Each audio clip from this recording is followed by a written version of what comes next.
사도 바울은 계속해서 이방인과 이방인의 구원의 신비에 대해서 말씀합니다. 즉 이방인 중에서 구원을 받는 사람이 충만한 수에 들어오기까지 이스라엘의 많은 사람이 우둔하게 된 것이라고 말씀합니다. 하나님은 이스라엘을 선택하셨지만 이스라엘은 하나님을 섬기는 것을 거부하고 우상을 섬겼습니다. 하나님이 보내신 주의 종들인 선지자들을 칼로 죽였습니다. 그래서 하나님께서 그분의 아들을 보내셨습니다. 하지만 그들은 그분의 아들 역시 영접하지 아니하였고 십자가에 못 박아서 죽였습니다. 그리고 나서 그들은 로마의 장군 디도에 의해서 AD 70년경에 철저하게 파괴됩니다. 그리고 전 세계로 흩어졌습니다.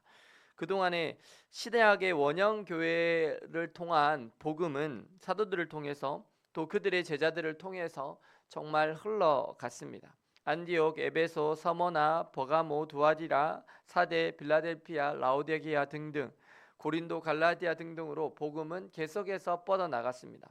로마는 그 교회들을 핍박하고 고문하고 죽였습니다. 하지만 그 복음의 불길은 로마마저도 다 뒤덮었습니다. 그리고 영국으로, 프랑스로, 스페인까지도 뻗어나갔습니다. 그리고 그 복음이 호주와 미국까지 뻗어나갔습니다. 그리고 그 복음은 아시아에 퍼지고 있습니다.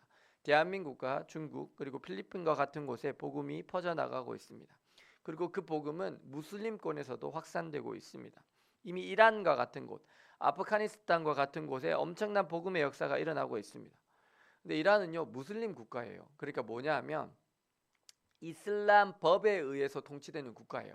그러면요 그 이슬람 법이 기독교 교회를 가만히 둘까요? 가만두지 않는 거예요.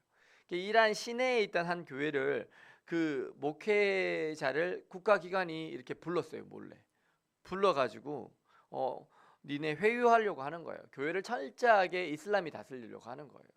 거짓으로. 그러니까 그 목사님이 말을 듣겠어요? 안 듣죠.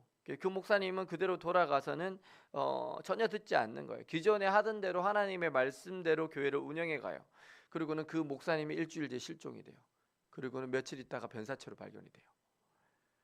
그리고 다른 목사님이 그 교회에 부임해 왔어요. 조금 시간이 지나자 다시 이란의 정보부가 다시 그 목사님을 다시 불러요. 불러서 회유하는 거예요. 교회를 국가의 통제 아래 두려고 해요. 그러자 그 목사님도 말을 듣지 않아요. 그냥 하나님의 말씀대로 계속해서 목회해요. 다시 일주일 뒤에 그 목사님도 실종돼요. 그리고는 며칠 있다가 변사체로 다시 발견돼요. 다시 그 교회에 또 목사님 한 분이 부임을 해와요. 그리고 다시 정보기관이 불러요.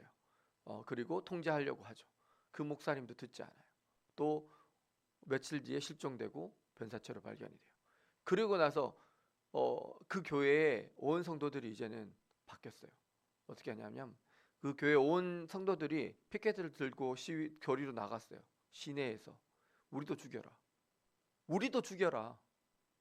목사님만 죽이지 말고 우리도 죽여라. 그리고는 시위를 해요. 그리고 그 주변에 있던 교회 목사님들도 다 나와서 시위를 해요. 그리고 나서요. 그 교회는 더 이상 그 교회에서 모이지 않아요. 그리고는 다 가정으로 들어가 버려요. 가정교회로 다 나누어져서 섬겨요. 구역장들이 목회자 역할을 하는 거예요. 그러면서 모여요. 이제 이란의 국가기관은요 더 이상 그 교회를 핍박하기가 힘들어요. 왜냐하면 어디서 몇 명이 모이는지 파악 자체가 되지 않거든요. 그리고 나서 시간이 10년 이상 지나요. 이란의 복음화율이 20%가 지금 넘어요. 하나님께서 엄청난 역사로 그 교회마다 성령의 기름을 부어주세요. 그리고요 그 이란이 핍박이 심하니까 그 이란에서 난민들이 발생해서 튀르키예로 오거든요. 튀르키예로. 왜냐하면 종교의 자유를 가질 수가 없으니까 너무 힘드니까. 이 튀르키예로 왔거든요. 튀르키예로 왔는데 그 그러니까 이란의 난민들이 튀르키예로 왔는데 그 사람들은 먹을 것도 없고 잘 것도 없고 이렇게 없잖아요. 아무것도 잡도 없고. 근데 그 난민들이요 교회를 세워요. 튀르키예에서 50개 이상의 교회가 세워졌대요. 놀라운 일들이 일어나고 있는 거예요.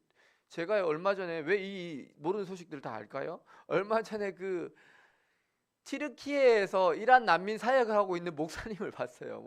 그 목사님을 만나서 아는 거예요. 더욱 놀라운 것은 뭐냐면요. 그들이 믿게 된 동기예요. 주일날 3시간 동안 예배를 드리고 함께 밥을 먹고 나눔을 해요. 근데 나눔 가운데요. 나눔 시간이 제일 좋대요. 그 목사님이. 들어보면요. 간증들이 너무 놀랍대요. 어떤 친구는요 바닷가에서 나도 모르게 흰옷을 입은 사람을 만났대요. 그 사람 이름을 물어보니까 예수더래요. 그래서 내가 교회로 오게 됐대요.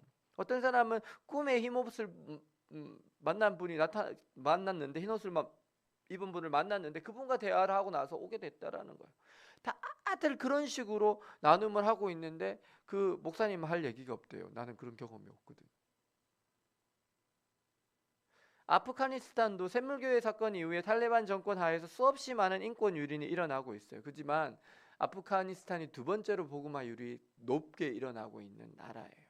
지금도 17% 정도의 복음화율. 우리나라 지금 17%안 될걸요? 우리나라보다 더 많은 복음화율이 보이고 있는 거예요. 그 옛적에 그리스도인들을 죽이고 핍박했던 그 로마가 복음화되었던 것과 같은 유사한 일들이 지금 이란에서 아프가니스탄에서 일어나고 있는 거예요.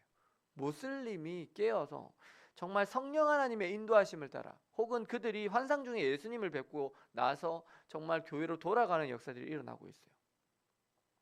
그리고 이 복음이 무슬림을 지나잖아요. 마지막은 이스라엘 향해서 갈 것입니다. 이미 이스라엘은요 1%가 넘는 그리스도인들이 있습니다. 그리고 이스라엘 내 복음은 빠르게 확산되고 있습니다.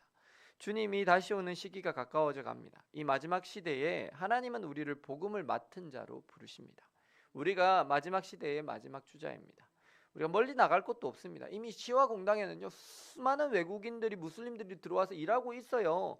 그들을 하나님 사랑으로 인도하면 돼요. 시와 장에도요 외국인들 정말 많이 돌아다녀요. 그냥 특별히 나갈 필요도 없어요. 요즘에는 그냥 그 사람들에게 복음을 전하면 돼요. 왜냐면 우리가 거기 가서 복음을 전하려면 목숨 걸어야 되지만 여기서는요 목숨 안 걸어도 돼요. 그냥 전하면 되는 거예요. 사랑하는 여러분, 우리에게 흘러온 복음은 수없이 많은 피해 대가를 치르고 여기까지 흘러왔습니다. 이미 이방인의 충만한 수가 차고 있습니다. 그리고 이스라엘이 돌아오고 있습니다. 하나님은 우리를 부르셨습니다. 그리고 그분의 은사와 부르심에는 후회가 없으십니다. 우리는 우리가 선 땅에서 하나님의 나라를 이루어가는 사람들입니다. 복음을 전하고 삶으로 예수 그리스도를 증거할 사명을 부여받은 사람들입니다.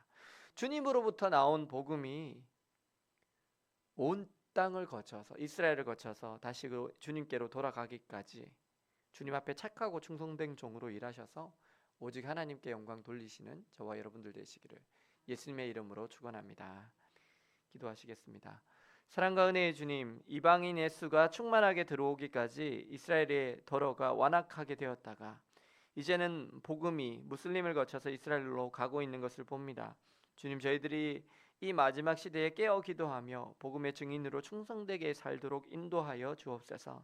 그래서 주님이 다시 오시는 그날에 정말 착하고 충성된 종으로 주님께 칭찬받는 저희들 다 되게 하여 주옵소서.